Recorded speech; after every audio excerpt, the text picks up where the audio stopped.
আসসালামু আলাইকুম রহমতুল্লাহ। সুপ্রিয় দর্শক শ্রোতা ভাই ও বোনেরা, আপনারা দেখতে পাচ্ছেন বর্তমান মালয়েশিয়ার প্রধানমন্ত্রী আনোয়ার ইব্রাহিমকে। জনাব আনোয়ার ইব্রাহিম গত সপ্তাহে ইউনাইটেড স্টেটস অফ আমেরিকা তথা যুক্তরাষ্ট্রের নিউ ইয়র্ক শহর সফর করেছেন এবং সেখানে তিনি পবিত্র জুমার সালাত আদায় করেছেন। নিউ ইয়র্কের Islamic cultural centre of new York মসজিদে তিনি পবিত্র জুমার খুতবা প্রদান করেছেন।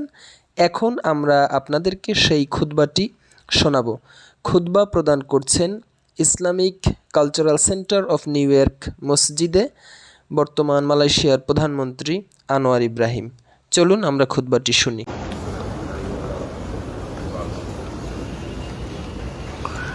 الحمد لله الذي أنزل على عبده الكتاب ولم يجعل له عوجا أشهد أن لا إله إلا الله وحده لا شريك له له الملك وله الحمد يحيي ويميت وهو على كل شيء قدير وأشهد أن سيدنا محمد عبده ورسوله اللهم صل وسلم على سيدنا محمد وعلى آله وأصحابه أجمعين أما بعد فيا أيها المسلمون أوصيكم ونفسي بتقوى الله فقد فاز المتقون.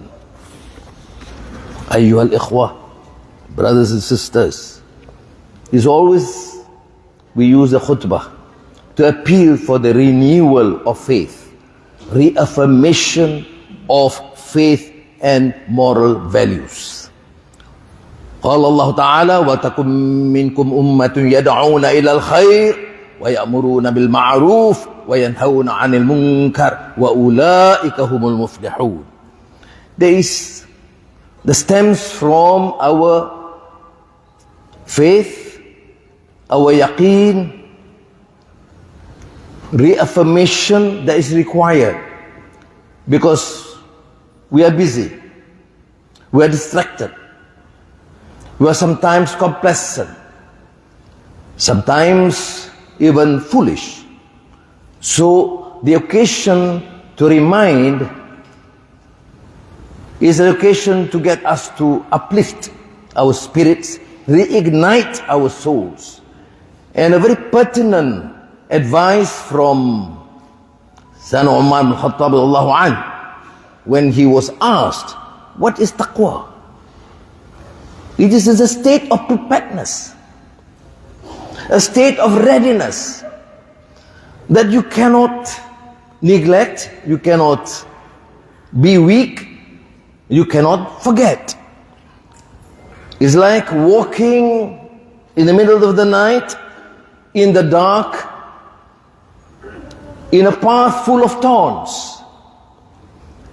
You forget, you are callous because there are many challenges.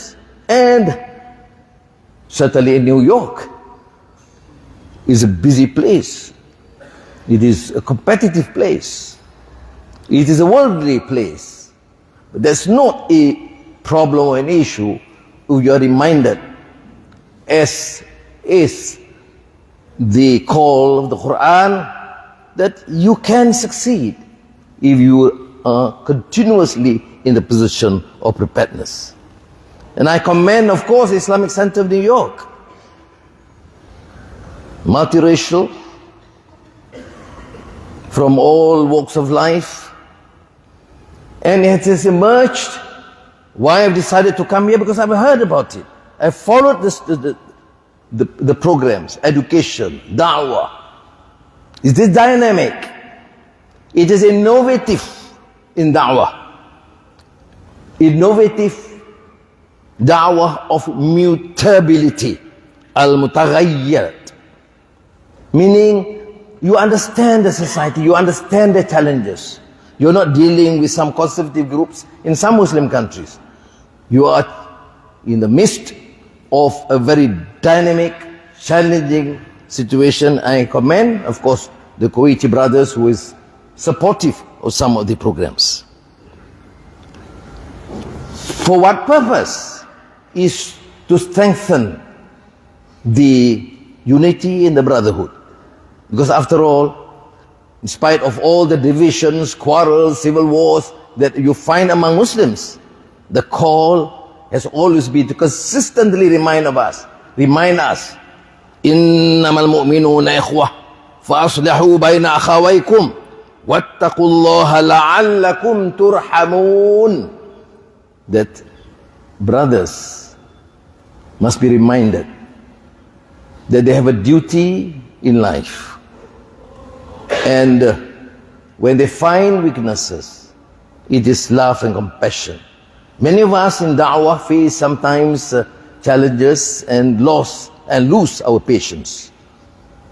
We are all du'at. That's why the call for goodness, for da'wah, the call to do good, to respect humanity, ihsan and rahmah and compassion is the call to every single Muslim. Ud'u ila sabili rabbika bil hikmah wal mau'izatil hasanah wajadilhum billati hiya ahsan. Those who call for da'wah must always be reminded that there are procedures, there are methods, qawaid, fiqhiyah. How you do da'wah is not just to cause mischief, to lose your patience, but to do it with wisdom.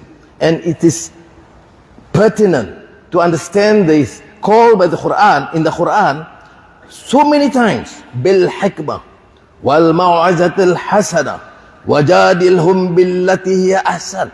3 times repeating, reminding all Muslims in the call for da'wah, it must be with wisdom, not information, not knowledge, but hikmah. There are 3 levels in these days, an age of digital technology, full of information. But information is not knowledge. You move up the ladder, you become knowledgeable. But not all knowledge promotes goodness. That is why the term is hikmah. And knowledge, I remember reading the call to knowledge by Ali bin Abi Talib radhiyallahu anhu. When asked about knowledge and love for scholarship, you must continue to learn and love knowledge and ilm. His reply was lazzatul ma'rifah. Wallahi, such wisdom from the words of Ali is lazzat means the best of taste, the best of food, the best you can find, that you become really entranced by that level and quality of knowledge. And ma'rifah, because it's the highest level of understanding. That is why in the Malaysian experience where I come from, when you see what you call Islamophobia, I addressed the United Nations this morning and I said, why this racism? Why this intolerance? My country is a multi-religious country. We are Muslims, we promote Islam. We tolerate religious practices of the Hindus and the Christians and the Buddhists and the animist. I name you, we all have it. Why is it that there is so much ignorance, impatience, enmity, including the unfortunate case of the burning of the Quran in Sweden? You know what is our response? They burn one Quran. I give an instruction that our government print 1 million Quran, including thousands of copies in the Swedish language, to be sent to all centers and universities and colleges and, if possible, schools in Sweden. You can reject if you choose to, but please do take a look and understand, not fight out of ignorance. And I popularized this idea promoted by a Palestinian scholar when he said, it's not a clash of civilization. It's not hatred of others through knowledge and understanding. It is a clash of ignorance of the jahil towards others. And it is also a reminder to us Muslims. You condemn others for their ignorance towards you. Please don't repeat that mistake. Muslims have also to appreciate, understand, and tolerate the others.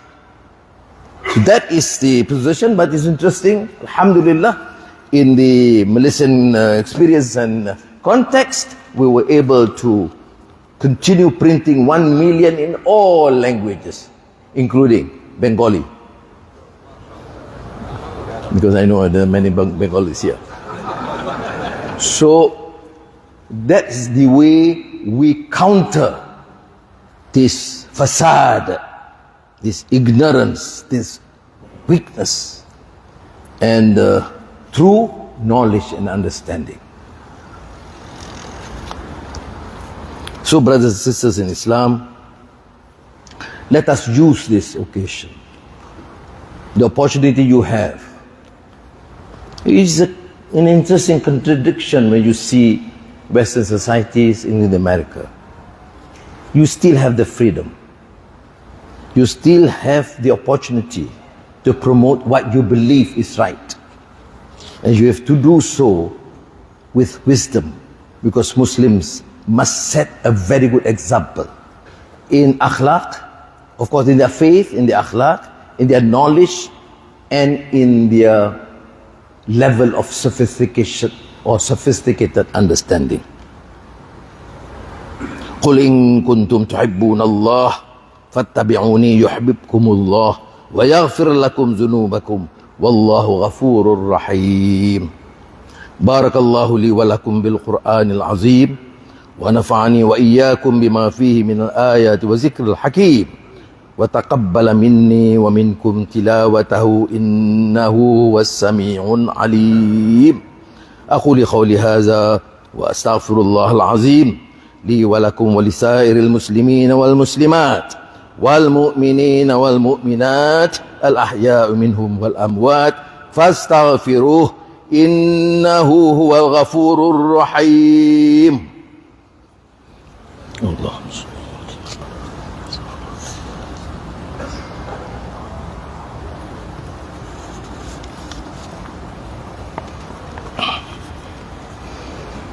الحمد لله رب العالمين والصلاة والسلام على سيدنا محمد النبي الأمين وعلى آله وأصحابه الطاهرين ومن تبعهم بإحسان إلى يوم الدين.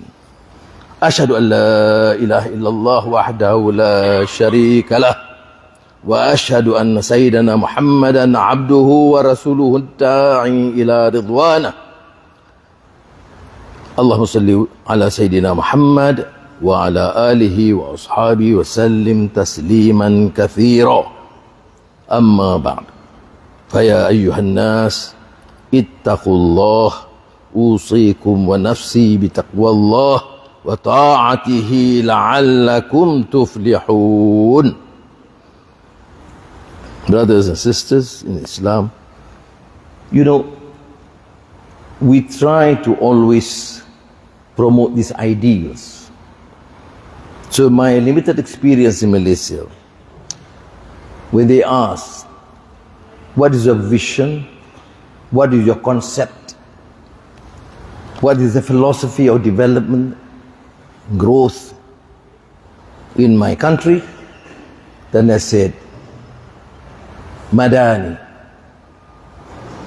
Because the city of Medina, after the hijrah of Nabi Muhammad sallallahu alaihi wasallam from Makkah to Mukarramah to Yathrib, named Madinah al-Munawwarah, because the city of Medina became a prime Madani civilization and served as an epicenter of Islam, where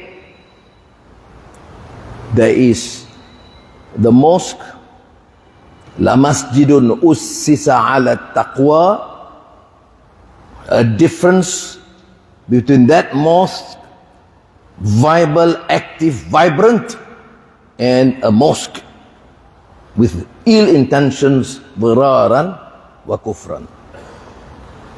But remember, Madinah society is a society par excellence.